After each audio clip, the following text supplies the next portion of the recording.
In a special day for Thomas the Tank Engine, it was his turn to use the computer. Oh boy, I can't wait to use the computer.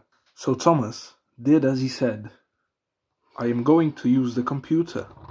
It was very smelly and very dirty and very dusty, but it didn't matter for Thomas. I better visit my favorite website, chat.gpt. Did so. Thomas opened the magical website of chat.gpt. Can't wait to create some crazy stories with my friends in them. He heard a noise. Pondered for half a second what could have made such a noise, and went on to write the funny story. Don't do it! Ah!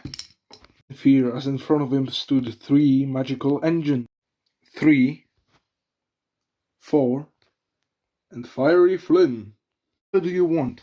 We are the protect. Thomas was happy. What he meant to say is, we're here to stop you.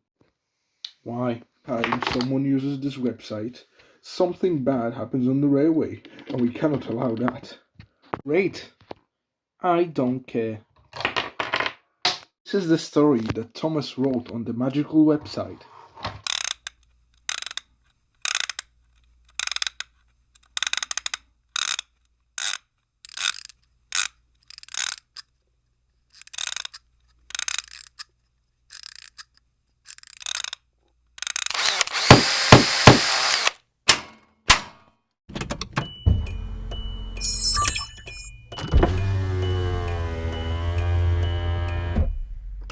Now that's what I call a good story. Then Thomas pressed the magical button.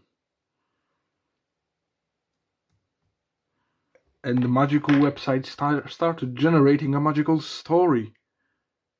Very busy summer on the island of Soda.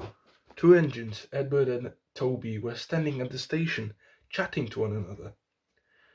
I can't wait to see where we're going, said Toby. Me neither. I heard it's going to be a mysterious and a magical journey.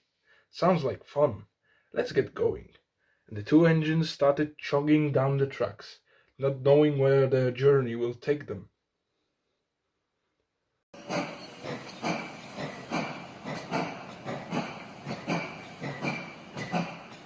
Soon the 2 engines found themselves in a Sodor mystery forest.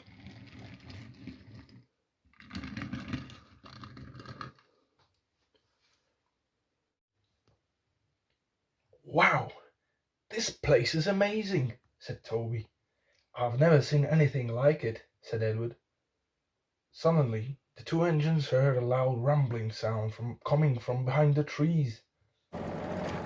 They are startled, but also curious to find out what it is. What is that? I don't know. Let's go check it out. They moved cautiously towards the sound and discovered that it's coming from a steamroller named George, stuck in a ditch, unable to move. Hello, I'm George. I've gotten myself in a bit of trouble. Don't worry, George. We'll help you out. They managed to get George out of the ditch and back on the road. You saved me.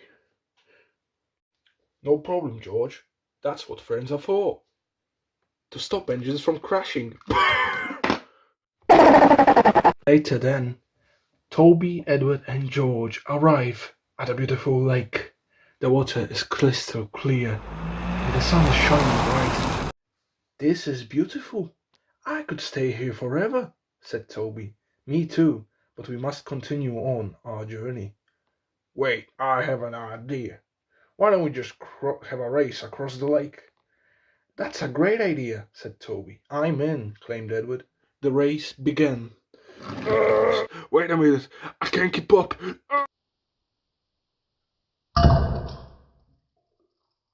Toby and Edward made it across the lake. Seen George anywhere around? No. Why are you asking? Well, I haven't seen him. Like, he's not here. Holy crap, he's not here. George, wait! Too late. They didn't see George. They didn't know that he was now under the sea, in an octopus's garden, in a shade. He was like a father to me. What the hell are you talking about? Edward and Toby's magical journey ended tragically. They lost a friend, a hero, a very dear and close friend again, and a friend. It wasn't that bad after all, eh?